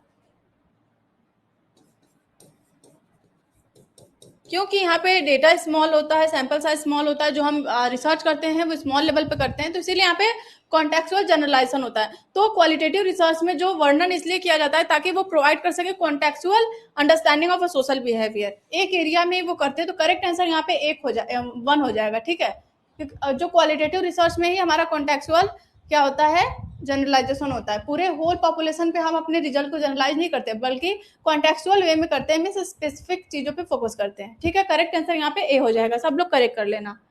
नेक्स्ट देखो, the flexibility and limited structure of a qualitative research design is an advantage because जो फ्लेक्सिबिलिटी और लिमिटेड स्ट्रक्चर होता है क्वालिटेटिव रिसर्च का, ठीक है। तो क्वालिटेटिव रिसर्च में हमारा फ्लेक्सिबल भी होता है और स्ट्रक्चर नहीं होता, ये अनस्ट्रक्चर होता है, ठीक है। तो इसीलिए बोला limited structure.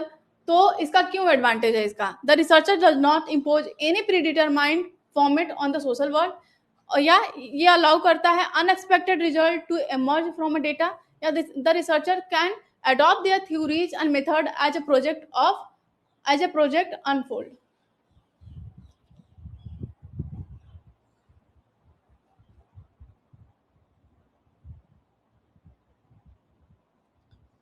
Very good everyone, यहाँ पे सबका सही है। अब देखो यहाँ पे डी होगा।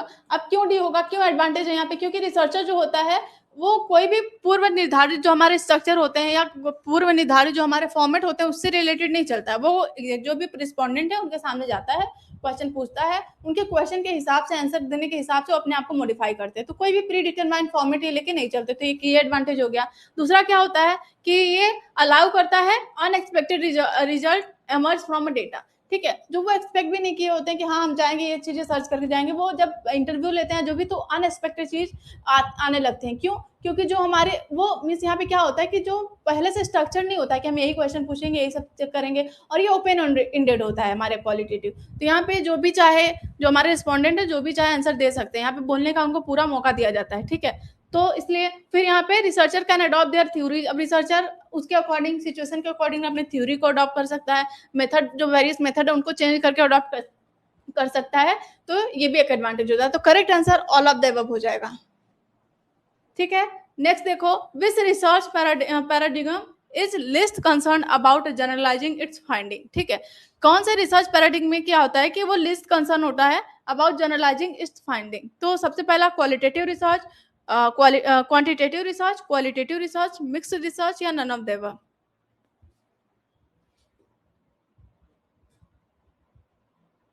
Very good everyone, very good Saloni, Shashank, Harsh, Ana, Radheshyam, काजल, पूजा। तो करेक्ट आंसर यहाँ पे क्या हो जाएगा? Qualitative research. हम यहाँ पे क्या करते हैं, जनरलाइजेशन मीन्स हम बहुत छोटे एरिया करते हैं, तो पूरा जनरलाइजेशन नहीं होता है यहाँ पे कॉन्टेक्चुअल जनरलाइजेशन ही होता है। Very good everyone, correct answer है बी है। नेक्स्ट चलो, research in which researcher uses a qualitative paradigm of one phases and quantitative paradigm for another phase is known as qualitative research, quantitative research, mixed research, या none of the above।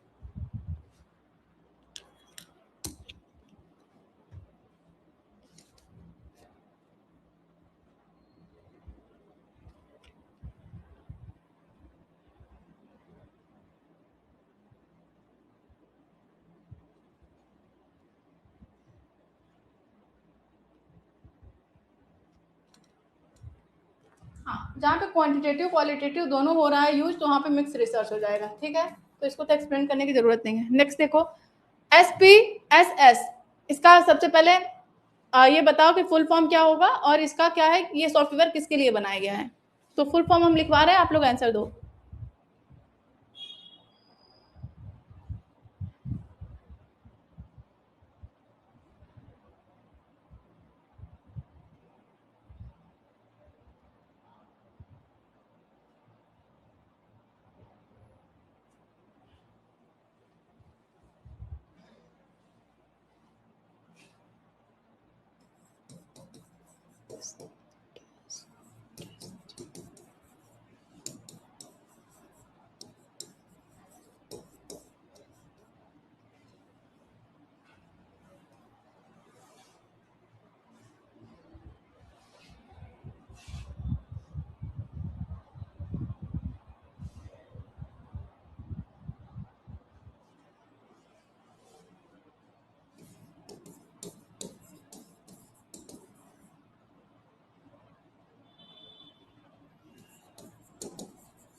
Correct answer यहाँ पे सिर्फ B होगा, क्योंकि glossary means कहाँ पे, जहाँ पे सोशल साइंस का सारा रिकॉर्ड रखा रहता है। यहाँ पे सिर्फ सोशल साइंस लिखा रहता।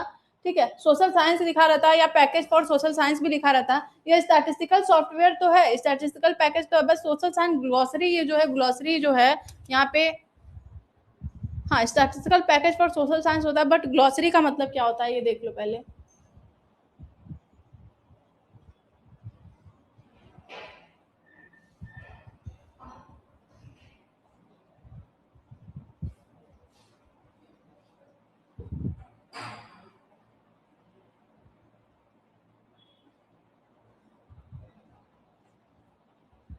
इसमें डाउट लग रहा है, यूज्ड इन स्टैटिस्टिकल। ठीक है, तो ये क्या है, सोशल साइंस ग्लॉसरी। यहाँ सोशल साइंस ग्लॉसरी का मतलब जो सोशल बिहेवियर को स्टडी करे।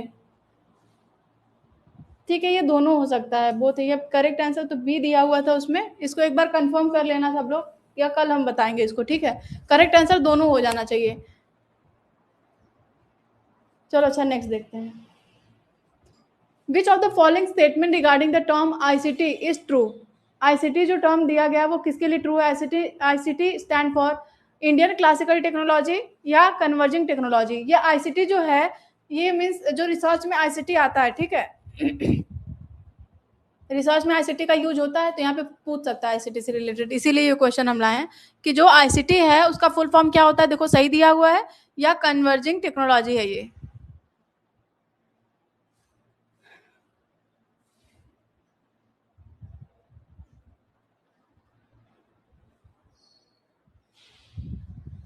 वेरी गुड हर्ष, श्रेया, पूजा। पूजा आपका आंसर गलत है। देखो करेक्ट आंसर सिर्फ बी होगा कि आईसीटी का यूज हम आजकल जो है converging technology as a conserving technology use करते हैं। बट आईसीटी का फुल फॉर्म क्या होता है? इंफॉर्मेशन एंड कम्युनिकेशन टेक्नोलॉजी, ठीक है। तो इसीलिए पहला गलत है, दूसरा सही है। इंफॉर्मेशन एंड कम्युनिकेशन टेक्नोलॉजी होता है पूजा, ठीक है। नेक्स्ट देखते हैं।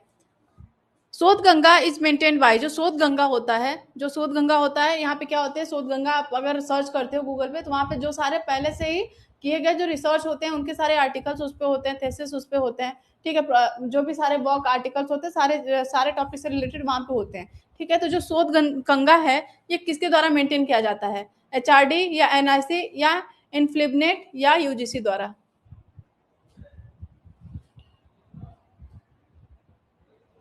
हाँ तो बस ये रटने वाला है आपको। सना, हाँ वेरी गुड हर्ष। देखो ये सी होगा, जो शोध गंगा है वो किसके द्वारा मेंटेन किया जाता है? इनफ्लिबनेट द्वारा, ठीक है, इनफ्लिबनेट द्वारा। बस इसका आपको याद रखना है, बस ये नाम याद रखना कि शोध गंगा किसके द्वारा मेंटेन किया जाता है, ठीक है। अभी इसके बारे में और क्या पता करना है और क्या होना चाहिए इसका फुल फॉर्म?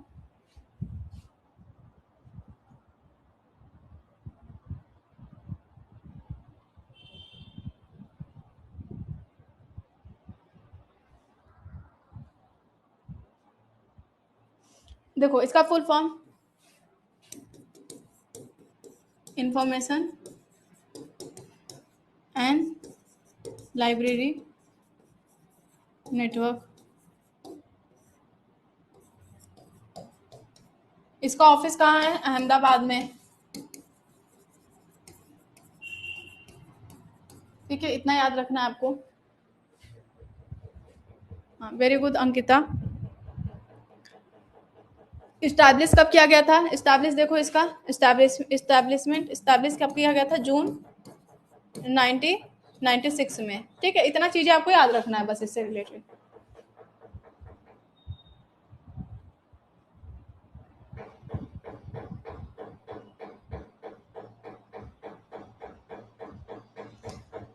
अभी ये ऑफिस है अहमदाबाद में बट इसका हेडक्वार्टर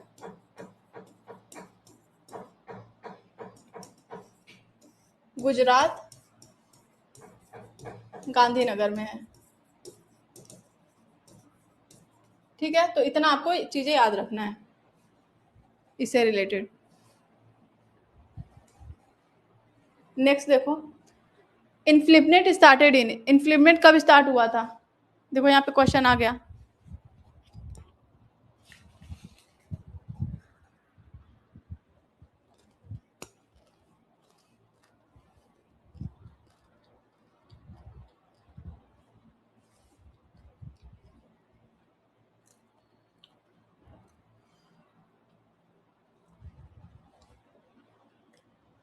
हाँ तो ये अभी बताया ना हमने 1996 में आया था जून, इतना याद रखना है।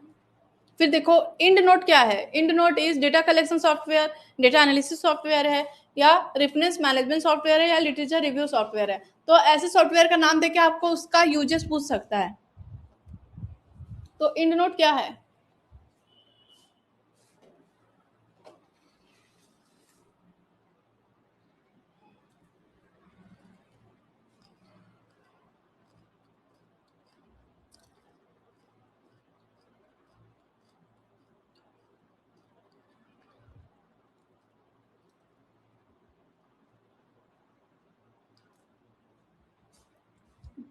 प्लीज सॉफ्टवेयर अच्छे से याद कर लेना, वहां से क्वेश्चन आएगा। रेफरेंस मैनेजमेंट सॉफ्टवेयर है हमारा इंड नोट।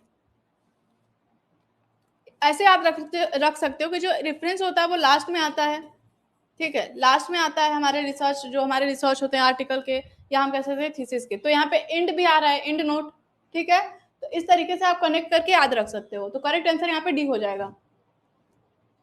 नेक्स्ट देखो, plagiarism software can be detect. जो प्लैगियरिज्म सॉफ्टवेयर होता है वो क्या पहचान सकता है?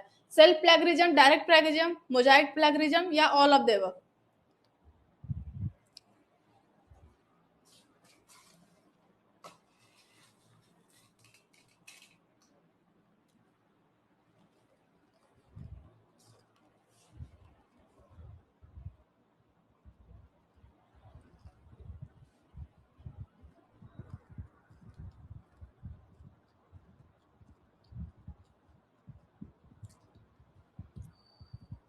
Very good everyone, correct answer all of the above हो जाएगा।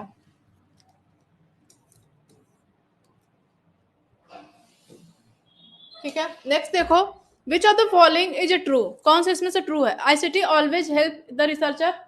ICT is useful in quantitative research only. ICT is useful in both quantitative and qualitative, all of the above.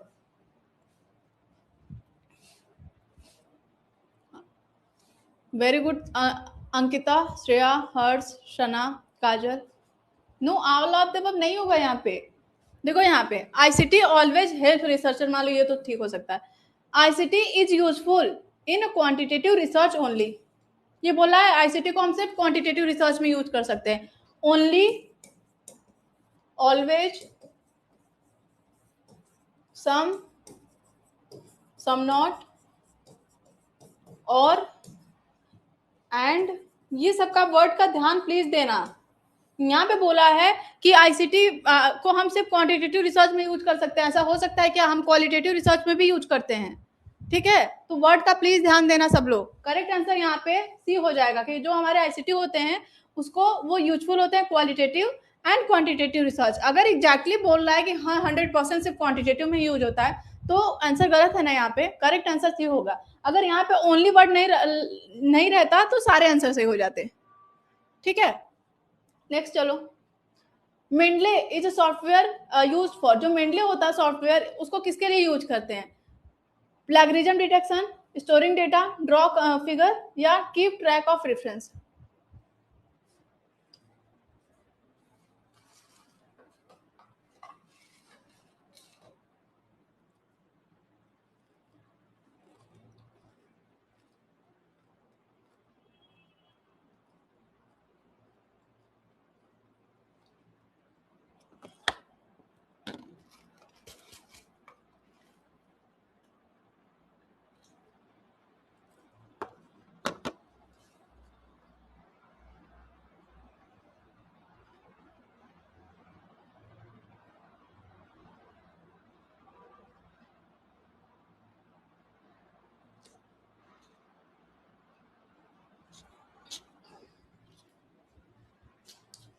सबका गलत है, सब लोग याद नहीं किए हो ना सॉफ्टवेयर।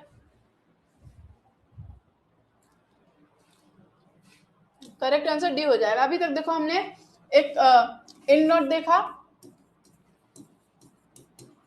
दूसरा मेंडले, ये दोनों किससे रिलेटेड है? रेफरेंस से रिलेटेड, रेफरेंसिंग से रिलेटेड। तो ऐसे याद रख लो ना, एक बार जो क्वेश्चन सॉल्व कर रहे हो उसको अपने माइंड में रख लो। करेक्ट आंसर यहाँ पे डी हो जाएगा। नेक्स्ट देखो, what does the longitudinal research approach deals with in.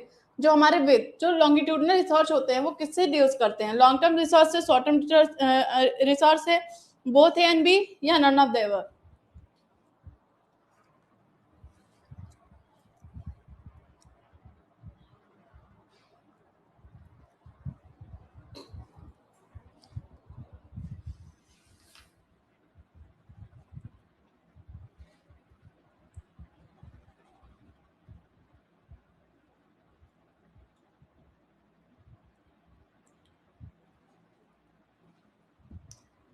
Very good, ये लॉन्ग टर्म से रिलेटेड होता है। लॉन्गिट्यूडनल मीन्स वर्ड से ही आ रहा है कि हम लॉन्गर पीरियड तक एक ही चीज़ों पे क्या करते हैं, हम रिसर्च करते हैं, ठीक है, ताकि हम जान सके कि डिफरेंट डिफरेंट साल में क्या बदलाव आ रहे हैं उससे उसमें। नेक्स्ट देखो, a research intended to explore the result of a possible factor of organization of effective midday meal intervention. Which research method will be most appropriate for this study? एक शोध का उद्देश्य मिड डे मील कार्यक्रम के प्रभावी संचालन के लिए संभावित कारणों के परिणामों का अध्ययन करना है। इस अध्ययन के लिए कौन सी शोध विधि सबसे उपयुक्त है?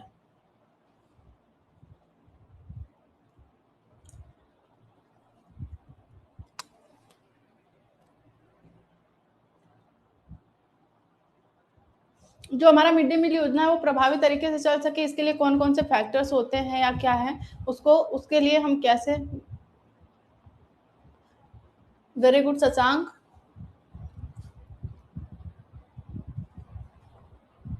एलिमिनेट करो सब लोग, गलत आंसर है। करेक्ट आंसर एक्सपोस्ट होगा। देखो कैसे, डिस्क्रिप्टिव में यहाँ क्या कहता है कि डिस्क्राइब करता है सिचुएशन को जैसे वैसे। यहाँ पे डिस्क्रिप्शन की कोई बात कर रहा है? कोई भी डिस्क्रिप्शन की बात नहीं हो रहा, बल्कि यहाँ पे एक्सप्लोर करने की बात कर रहा है। रिजल्ट कब आता है? जब कोई चीजें हैपन हो जाती हैं, ठीक है, ऑलरेडी हैपन हो जाती है कोई भी चीजें, या कोई भी अगर सिचुएशन ऑलरेडी हैपन हो जाती है, ठीक है। तो यहाँ पे बोला है कि explore the result of possible factors. जैसे रिजल्ट मीन्स कोई चीज हैपन हो गया, अब उसका पॉसिबल फैक्टर्स हमें जानने के लिए बोल रहा है। तो यहाँ पे एक्सपोस्ट होगा, डिस्क्रिप्टिव नहीं होगा, क्योंकि डिस्क्रिप्शन की बात नहीं बोला है। हिस्टोरिकल में पास्ट डेटा को हम क्या करते हैं, एनालाइज करते हैं। एक्सपेरिमेंटल में जानते ही हो कि हम एक्सपेरिमेंट करते हैं डिपेंडेंट और इंडिपेंडेंट वेरिएबल की, ठीक है। करेक्ट आंसर सी होगा, सब लोग करेक्ट कर लेना। नेक्स्ट देखो, which of the following options are main task of a research in a modern society? To learn a new things, to keep pace with advancement in a technology, to systematic examine and critically analyze the investigation source with the objective, all of the above। Main task क्या होता है research का modern society में? हमें new चीजें सिखाना, या ज्ञान की प्रगति के साथ तालमेल बनाए रखना, या उद्देश्य के साथ व्यवस्थित रूप से जांच करना और स्रोतों या अध्ययनों का आलोचनात्मक विश्लेषण करना। वेरी गुड एवरीवन, यहाँ पे करेक्ट आंसर डी हो जाएगा। नॉर्मल सी बात है, इजी सी बात है। फिर ठीक है, नेक्स्ट देखो, what is the main aim of interdisciplinary research? To over simplify the problem of research, to bring out holistic approach of a research, to create a new trend in a research methodology, to reduce emphasis on a single subject in a research domain।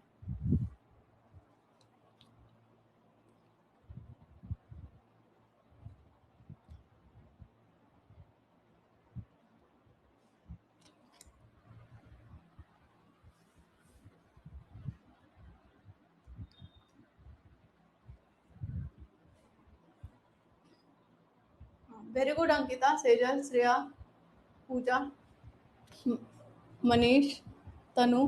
Correct answer यहाँ पे बी हो जाएगा। देखो यहाँ पे क्या बोला है, मेन एम ऑफ इंटरडिसिप्लिनरी। जब इंटरडिसिप्लिनरी की बात करता है तो इसका मतलब होता है होलिस्टिक, मीन्स सारे एरिया में डेवलपमेंट करना, ठीक है। तो अब जब अगर हमारा रिसर्च इंटरडिसिप्लिनरी है, ठीक है, या होलिस्टिक हम बोल सकते हैं, तो उसका मतलब क्या होता है कि bring out the holistic approach in research. हम रिसर्च में पूरे होलिस्टिक चीजों पे फोकस कर रहे हैं, पूरे एरिया को फोकस कर रहे हैं। तो करेक्ट आंसर यहाँ पे बी हो जाएगा, ठीक है। करेक्ट कर लेना जिसका गलत है,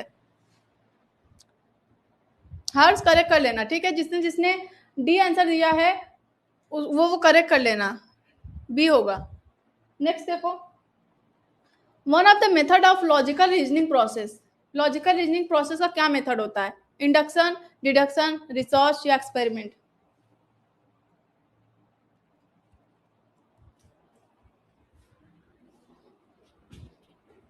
लॉजिकल रीजनिंग का प्रोसेस का क्या मेथड होता है? अभी मैंने बताया था कि लॉजिकल रीजनिंग जब भी वर्ड आए तो उसे किससे रिलेट करना होता है, क्लास लेते समय हमने बताया था।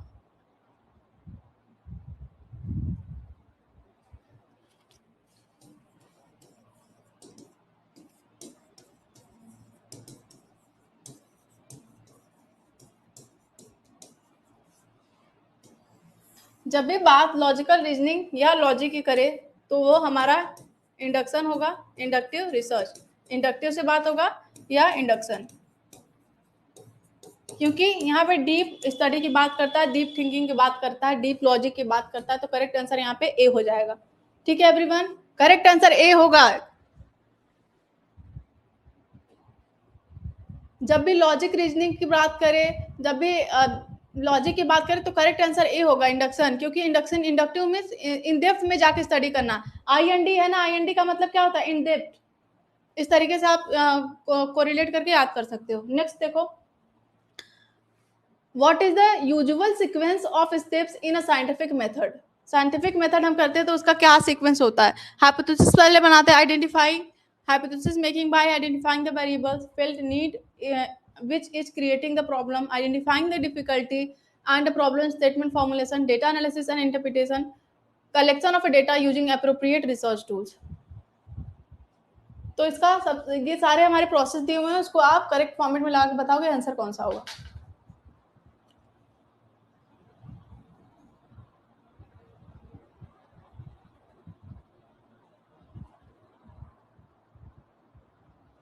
डी का ऑप्शन दिया हुआ है यहाँ पे, BACED।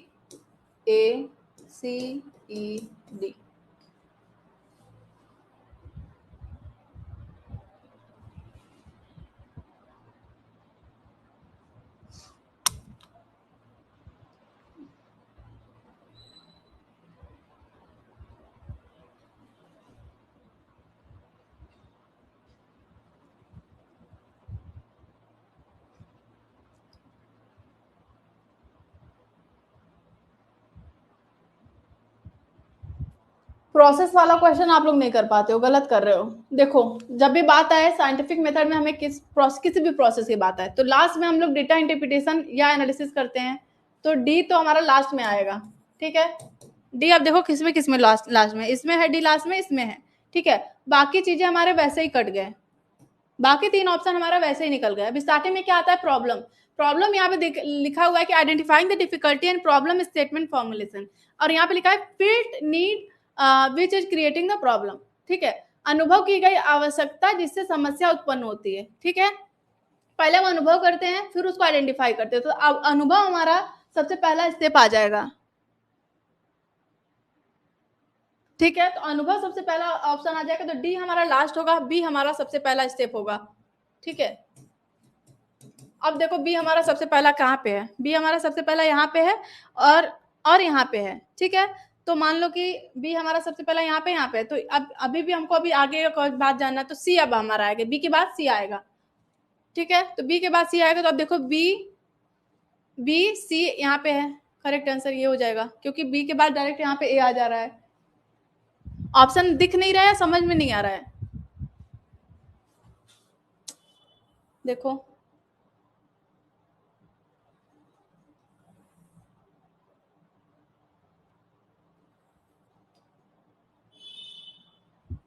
जो जो काट दिए वो ऑप्शन नहीं है, जो जो है वो ऑप्शन है। अच्छा, देखो यहाँ पे हम लिख दे रहे हैं, ए का क्या है, ABCD। ठीक है, ये हिंदी इंग्लिश दोनों वाला दे दिया है यहाँ पे ऑप्शन। तो पहले में क्या है हमारा, ए का ACBDE, पहले का ये प्रोसेस है। दूसरे का क्या है, बी सी ए ई डी। ठीक है, तीसरे का क्या है, सी का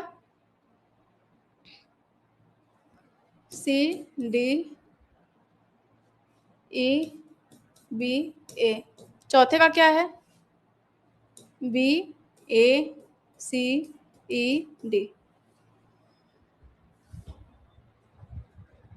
ठीक है, ये ऑप्शन है, तो करेक्ट आंसर यहाँ पे हमारा बी हो जाएगा।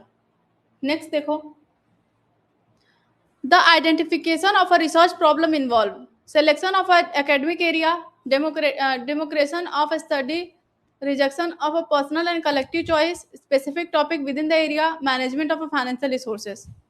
एलिमिनेट करना सब लोग। अगर हम रिसर्च प्रॉब्लम की बात करें तो उसमें क्या क्या चीजें आती हैं,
वेरी गुड, जिसने भी सी आंसर दिया है वो उसका करेक्ट है। तो सबसे पहले अगर हमें प्रॉब्लम की बात हो तो एकेडमिक एरिया, हमें किस एकेडमिक एरिया में क्या सब्जेक्ट होगा, ठीक है।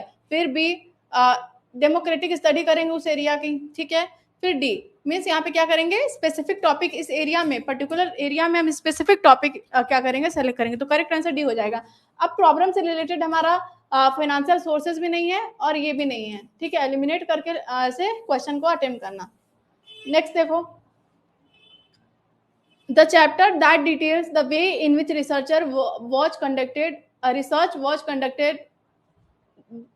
is the chapter introduction, literature review, research methodology, data analysis. ऐसा कौन सा चैप्टर है जो बताता है कि किस वे में, किस तरीके से, किस वे में हम अपने रिसर्च को कंडक्ट करेंगे।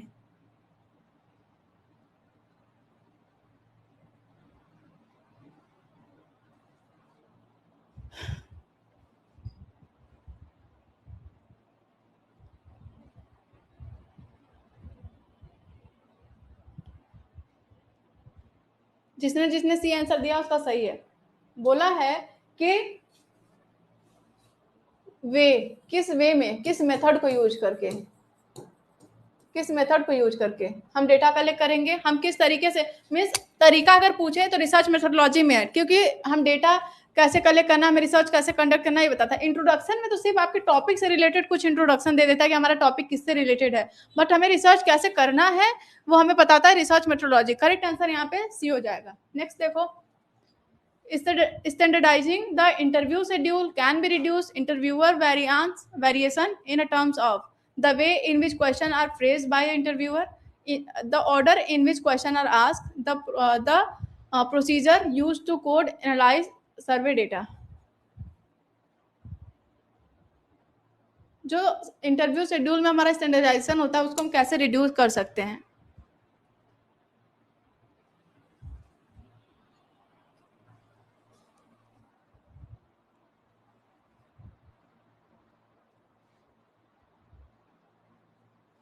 वेरी गुड सना, श्रेया, वेरी गुड। तो करेक्ट आंसर यहाँ पे डी हो जाएगा। वेरी गुड शशांक, ठीक है।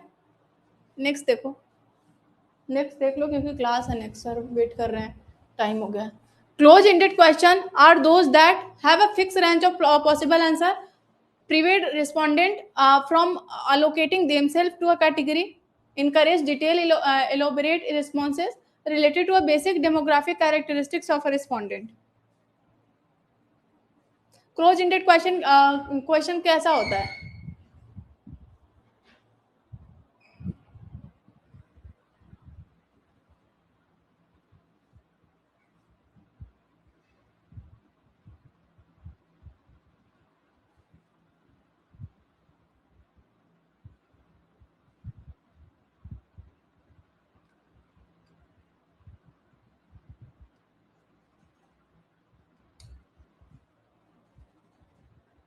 Very good everyone. तो यहाँ पे क्लोज एंडेड क्वेश्चन जो फिक्स रेंज पॉसिबल आंसर देता है, मीन्स आपको उसी रेंज में आंसर देना है, ठीक है।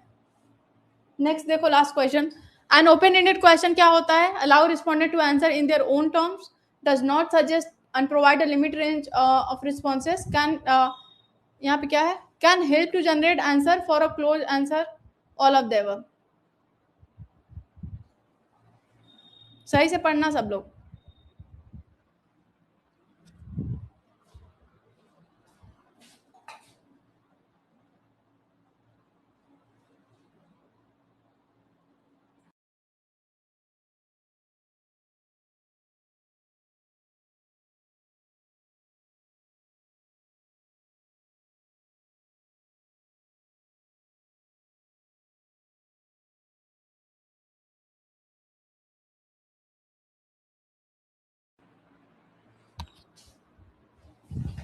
वेरी गुड एवरीवन, यहाँ पे करेक्ट आंसर डी हो जाएगा, ठीक है।